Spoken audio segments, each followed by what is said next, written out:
अस्सलाम वालेकुम, welcome to my vlog. आज रबीउल अव्वल 12 रबीउल अव्वल है, तो सबको जश्न ईद मिलादुन्नबी मुबारक हो मेरी तरफ़ से।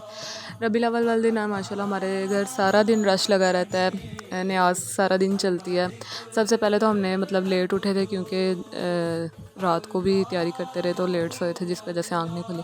फिर उसके बाद यहाँ पे हमने प्लांट डिस्ट्रीब्यूशन करते हैं। 14 अगस्त पे भी, रबीउल अव्वल पे भी पौधे बांटते हैं ताकि लोगों में अवेयरनेस आए प्लांट्स लगाने की। उसके बाद यहाँ पे लोबिया चने की मेकिंग चल रही थी।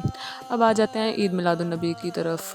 लोगों को जो ये होते हैं, जो बात अब मैं जिनकी करने लगी हूँ आप लोग समझ भी जाएंगे, तो इनको बड़े मसले होते हैं। भाई अपने काम से काम रखो, हम अपने काम से काम, हमारे प्यारे आका की विलादत है तो हमने तो मनानी ही मनानी है।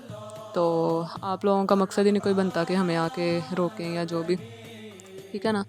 तो ये हमारा काम, हमने जवाब देना है, आप अपने काम अपने अमल के बारे में ध्यान रखें। पहली बात ये है कि हमारे आका वफ़ात नहीं पाए, उन्होंने इस दुनिया से पर्दा फरमाया। हमारा ये ईमान है कि अगर हम दरूद पढ़ते हैं तो वो, अगर हम दिल से दरूद पढ़ेंगे तो वो उसका जवाब भी देते हैं और वो सुनते भी हैं, ठीक है ना। और दूसरी बात, ये लोग कहते हैं कि बिद्दत है ये मिलाद मनाना। तो जब ढोल ढमक्का करते हो, वो आप सल्लल्लाहु अलैहि वसल्लम ने किया अपनी ज़िंदगी में नहीं ना किया, ना उनके सहाबा ने कभी किया, वो नहीं आपको बिद्दत नज़र आती। मिलाद की दफ़ा एक ना हसूसी किस्म की आग जो होती है ना, वो लोगों को लगती है। खैर जिसको लगनी है लगे। ये माशाल्लाह से न्याज का सिलसिला जारी था सारा दिन। और सबसे पहले हमने प्लांट बांटे, फिर उसके बाद लोबिया चने बांटे, फिर उसके बाद बिस्किट वगैरह, सारा दिन मतलब चलता रहा। फिर आ गई जी पिज़्ज़ों की बारी। हमने ना इस दफ़ा थोड़ा मेन्यू चेंज किया था कि बाकी चीज़ें जो है ना, ये छोटी मोटी पापड़ वगैरह, इनको थोड़ा कैंसिल करके ना हम पिज़्ज़े बनाते हैं। तो पिज़्ज़ों की मेकिंग शुरू हुई 4 बजे से लेके तकरीबन 7 साढ़े 7 बज गए तो पिज़्ज़ा बनाने शुरू।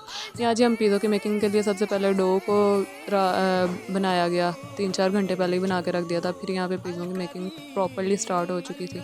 डो को लगाते ही इसमें कट वगैरह लगाए, फिर ऊपर चीज़ स्प्रिंकल की, फिर चिकन भी हमने ना तकरीबन 2 दिन पहले बना के फ्रीज़ कर दिया था ताकि जितना काम हो सकता है ना वो हम कर लें पहले ही।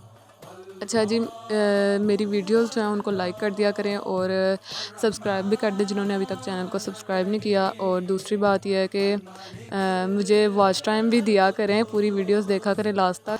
अच्छा जी, यहाँ पे पिज़्ज़ा सॉस लगा के, तो सबसे पहले हमने वो चीज़ लगाई।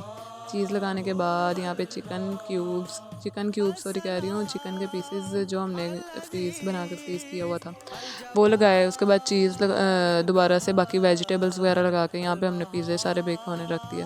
सारा मतलब 3-4 जगह पे बेकिंग चल रही थी और इस वजह से बहुत ज़्यादा टाइम लग गया था। वीडियो को एंड तक वॉच किया करें और मेरा यूट्यूब चैनल लाजमी सब्सक्राइब कर दिया करें। ये आपकी तरफ से प्यार होता है और सपोर्ट होती है हम लोगों के लिए।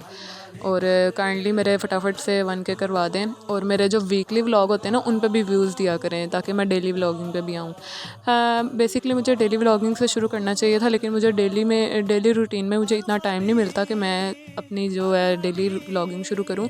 मेरे पास टाइम, मैं काम कर रही हूँ तो, लेकिन मुझे शूट करने के लिए मेरे पास ना तो कोई पर्सन है, जो मैंने खुद ही सारे काम करने होते हैं। फ्राइडे को भी, ठीक है, फ्राइडे को ये है कि मतलब बाकी सारे अपना अपना काम कर रहे होते हैं और मैं इजीली अपनी इन सब की जाके शूटिंग इनका रिकॉर्ड कर लेती हूँ। मैं खुद ही, ये कुकिंग में तो मैं बिल्कुल भी नहीं ना काम करवाती। तो फिर यहाँ जी पिज़्ज़ा बेक हो रहे थे, सारी हर तरफ फ्रेश, मतलब हमारे घर बहुत ज़्यादा रौनक होती है। हमारे घर के बाहर बाज़ार में भी डेकोरेशन वगैरह होती है जो गलियाँ से जाते हैं। और क्यों ना हो, हमारे प्यारे आका दो जहानों के सरदार तशरीफ़ लाए थे, तो क्यों ना हो ये सारी खुशी, ये रौनकें, ये सारा कुछ उन्हीं के दम से ही तो है। और जलने वाले तो वैसे भी जलते ही रहेंगे, तो उनका तो हम कुछ कर नहीं सकते। तो हम तो भाई मनाएंगे, मिला के आपको जो मसला रहता रहे। तो यहाँ जी पिज़्ज़ों की कटिंग हो चुकी थी। फिर इनको प्लेटों में लगा दिया ताकि इजीली डिस्ट्रीब्यूट कर सकें।